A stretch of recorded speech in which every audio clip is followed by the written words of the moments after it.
continued under Freemasonry. The French historian Henry Martin reports, quote, Vicept proposed as the end of Illuminism the abolition of property, social authority, nationality, and the return of the human race to the happy state in which it formed only a single family, without artificial needs, without useless sciences, every father being priest and magistrate. President George Washington himself was convinced that the Illuminati existed after 1785, when it was outlawed in Bavaria. He corresponded with the Reverend named G.W. Snyder, voicing his concerns about the Illuminati. This was written 13 years after the Illuminati was outlawed in Bavaria. George Washington states, quote, I have heard much of the nefarious and dangerous plans and doctrines of the Illuminati. It was not my intention to doubt that the doctrines of the Illuminati and the principles of Jacobinism had not spread in the United States. On the contrary, no one is more truly satisfied of this fact than I am. The idea that I meant to convey was that I did not believe that the lodges of Freemasons in this country had, as societies, endeavored to propagate the diabolical tenets of the first or the pernicious principles of the latter if they are susceptible of separation, that individuals of them may have done it, or that the founder or instrument employed to found the democratic societies in the United States may have had these objects and actually had the separation of people from their government in view is too evident to be questioned. From President Washington, we learned that he believed the Illuminati was nefarious and dangerous. He had little doubt about the Illuminati spreading to America by 1798. He was truly satisfied, or in other words, convinced of this fact. He thought it was too early for whole Masonic lodges to be striving for Illuminati objectives, but he did believe individuals within American lodges were certainly doing so. He believed the founder or instrument used to found the democratic societies in the USA may have had Illuminati objectives in mind, and that they had the separation of the people from their government in view. According to Washington, these things are too evident to be questioned. That same year, the president of Yale University, Timothy Dwight IV, spoke out against the Illuminati. Quote, the great and good ends proposed by the Illuminati as the ultimate objects of their union are the overthrow of religion, government, and human society, civil and domestic. Joseph Willard, the president of Harvard University, said in a speech in New Hampshire, quote, there is sufficient evidence that a number of societies of the Illuminati have been established in this land of gospel light and civil liberty, which were first organized from the Grand Society in France. They are doubtless secretly striving to undermine all our ancient institutions, civil and sacred. These societies are closely leagued with those of the same order in Europe. They have all the same objects in view. The enemies of all order are seeking our ruin. Should infidelity generally prevail, our independence would fall, of course. Our republican government would be annihilated.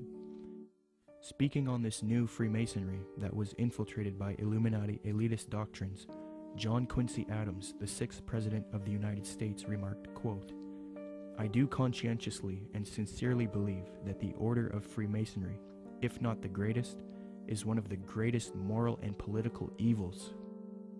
Because this Illuminati doctrine of globalization and societal reform was fused into Freemasonry, later prominent Masons started voicing their anticipation of a new world order, one world system.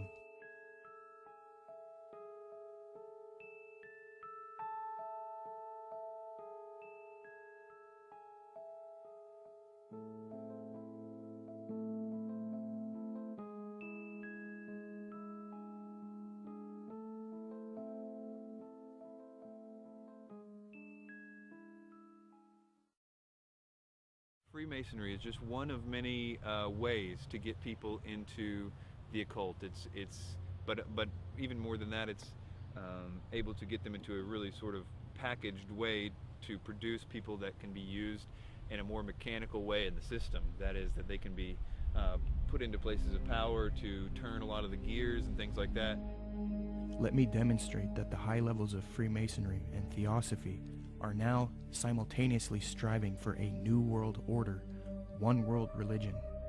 Their dogma is that for the upcoming age of Aquarius, humanity needs to unite into a one world government or new world order. The former Supreme Grand Master of the Fraternity of the Rosy Cross, or FRC, Reuben Swinburne Clymer, wrote in his work Ancient Mystic Oriental Freemasonry, quote, Mystic Masonry is not only the key to the religion taught to all men in all ages from the very beginning of conscious life up to the present, but it holds the keys to these religious and is, in fact, the very repository of religion itself. It has for its object the uniting of mankind into a universal brotherhood. The 19th and 20th century Freemason and Rosicrucian Arthur Edward Waite admitted that secret societies he was involved with control political, scientific, and religious affairs. Waite believed that these societies always existed in every nation and are connected to modern societies, which I believe can be disputed. But nonetheless, he stated the following in his work, The Real History of the Rosicrucians, quote, "Beneath the broad tide of human history, there flow the stealthy undercurrents of the secret societies, which frequently determine in the depths the changes that take place upon the surface. These societies have existed in all ages and among all nations, and tradition has invariably ascribed to them the possession of important knowledge in the religious, scientific, or political order according to the various character of their pretensions," unquote. The official Freemasonic Scottish Rite magazine, entitled The New Age Magazine, admits that it is for a New World Order, New World Religion, and New Age. Quote, "Great God our King has chosen the great American public schools to pave the way for the new race, the new religion, and the new civilization that is taking place in America. Any mother, father, or guardian who is responsible for the taking away of the freedom of mind, freedom of will, or freedom of spirit is the lowest criminal on earth, because they take away from that child the God-given right to become part of God's great plan in America for the dawn of the new age of the world." 33rd degree Freemason Manly Palmer Hall advocated world government, quote, "The new Atlantis sets forth an ideal government of the earth. It foretells that day when in the midst of men there shall rise up a vast institution composed of the philosophic elect, an order of illumined men band together for the purpose of investigating the laws of life and the mysteries of the universe. The age of boundaries is closing, and we are approaching a nobler era when nations shall be no more, when the lines of race and caste shall be wiped out, when the whole earth shall be under one order, one government, one administrative body," unquote. Alice Bailey, the prominent theosophist, stated, quote, "The new era is coming. The new ideals, the new civilization, the new modes of life, of education, of religious presentation, and of government are slowly precipitating, and nothing can stop them." N. Sri Ram, a prominent theosophist and New World Order advocate, stated, quote, "Let us first consider the restoration of the mysteries. It is well known among members of the co-Masonic movement that its work has been faithfully continued up to the present, and that its number of lodges has steadily increased. I imagine that at such an auspicious time, when the inner and outer worlds will have come much nearer together, some of the great leaders of the hierarchy might take part in the outer work of reconstruction and will then become the recognized leaders of the new world government," unquote.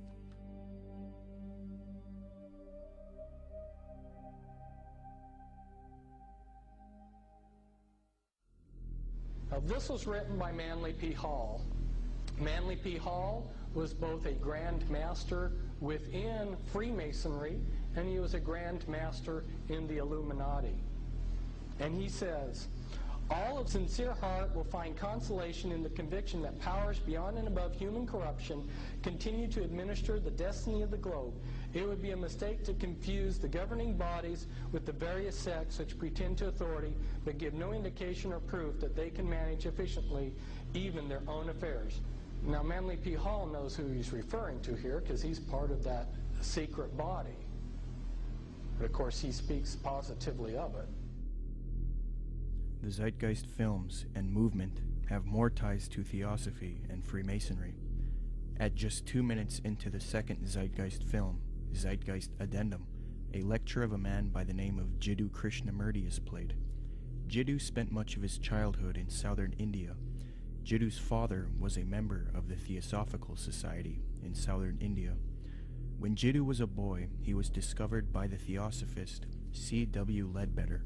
Ledbetter was a man who was brought up on charges of immoral behavior with young boys, yet he still had a close relationship with the president of Theosophy, Annie Besant. Ledbetter and Besant would adopt Jiddu and take him to England. They raised him and brainwashed him into the Theosophic esoteric teachings. They were convinced that he was their return of the Christ and that he would lead humanity into the age of Aquarius as the world teacher for the New Age.